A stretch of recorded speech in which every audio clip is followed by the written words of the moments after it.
Hello friends, welcome to Sathya சமையல். இன்றைக்கி நம்ம சத்யா சமையலில் சூப்பரான கேரட் அல்வா குக்கர்லேயே ரொம்ப சுலபமாகவும் டேஸ்ட்டாகவும் எப்படி பண்ணுறது அப்படின்னு பார்க்கலாங்க. இந்த நியூ இயருக்கு கண்டிப்பாக இந்த ஈஸியான டேஸ்டான கேரட் அல்வா நீங்களும் செஞ்சு பாருங்கள். இப்போ வாங்க வீடியோவுக்கு போகலாம். நான் இன்றைக்கி 3/4 கிலோ அளவுக்கு கேரட் எடுத்திருக்கேன். கேரட் எல்லாமே நம்ம மேல் தோலை நீக்கிட்டு அடிப்பகுதி நுனிப்பகுதி எல்லாமே கட் பண்ணி வச்சுட்டு அதுக்கப்புறமா நம்ம துருவ ஆரம்பிக்கலாம்.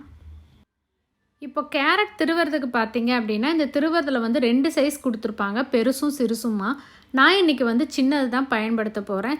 அதோட எங்கிட்ட ஃபுட் ப்ராசஸர் இருக்கிறதுனால நான் அதில் இருக்கக்கூடிய சின்ன திருவியை பயன்படுத்தி கேரட் திருவி எடுத்துக்கிறேன். சாப்பர் இருக்கிறதுனால நமக்கு கொஞ்சம் ஈஸியாக இருக்கும் திருவுறதுக்கு. இல்லை அப்படின்னா திருவுறதுக்கு மட்டும் கொஞ்சம் டைம் எடுக்கும். இப்போ பாருங்கள், சூப்பராக ஒரே மாதிரி நம்ம திருவி எடுத்தாச்சு. 3/4 கிலோ அளவுள்ள கேரட் நான் இப்போ பவுலுக்கு மாற்றிட்டேன். இதுக்கு சர்க்கரை அளவு அப்படின்னு பார்த்தீங்கன்னா 500 கிராம்லேருந்து 650 கிராம் வரைக்கும் நம்ம சேர்த்துக்கலாம். நம்மளுடைய இனிப்பளவை பொறுத்து முதல்ல 500 கிராம் சேர்த்துட்டு அதுக்கப்புறம் தேவைப்பட்டால் நீங்கள் சேர்த்துக்கோங்க.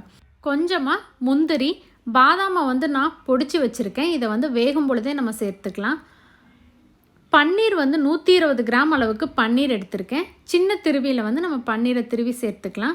ஏலக்காவும் சர்க்கரையும் நுணுக்கி வச்சுருக்கேன். இப்போ நம்ம குக்கரில் கேரட்டை சேர்த்துக்கலாம்.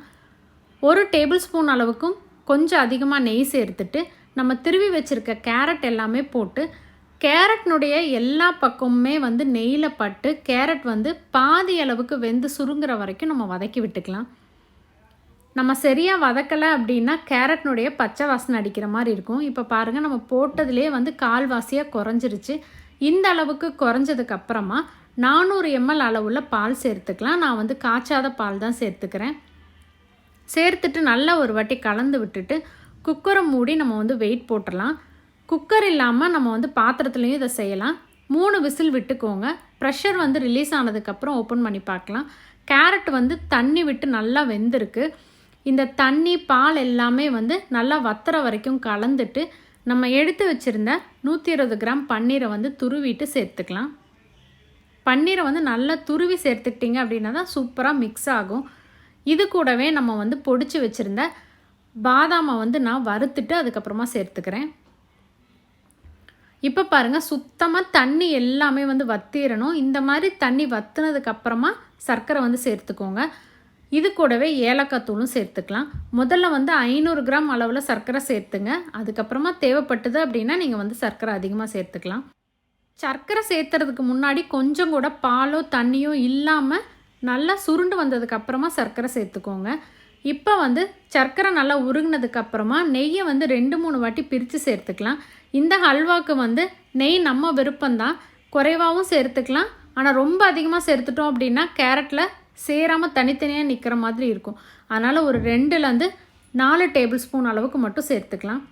இப்போ பாருங்கள், நல்லா திக்காயிருச்சு. இப்போ லாஸ்ட்டாக இந்த நெய்யையும் சேர்த்துட்டு நல்லா ஒரு வாட்டி கலந்து விட்டுட்டு நம்ம இறக்கிடலாம். சர்க்கரை போட்டதுமே சூப்பரான கலரில் ஹல்வா சூப்பராக ரெடி ஆகும். ஒரு 2 ட்ராப் மட்டும் நம்ம எலுமிச்சை சாறு சேர்த்துக்கலாம், சர்க்கரை இறுகாமல் இருக்கிறதுக்காக. ஸ்டவ் ஆஃப் பண்ணிவிட்டு சேர்த்துக்கோங்க, இல்லைனா கசக்கிற மாதிரி இருக்கும். கொஞ்சமாக முந்திரி தூவி இறக்கிடலாம். ரொம்பவே டேஸ்டான இந்த கேரட் அல்வாவை நீங்களும் இந்த நியூ இயருக்கு செஞ்சு பாருங்கள். ரெசிபி உங்களுக்கு பிடிச்சிருந்தா மறக்காமல் உங்கள் ஃப்ரெண்ட்ஸ் எல்லாத்துக்கும் ஷேர் பண்ணுங்கள். லைக் பண்ணுங்கள், கமெண்ட் பண்ணுங்கள். நம்ம சேனலை சப்ஸ்கிரைப் பண்ணுங்கள்.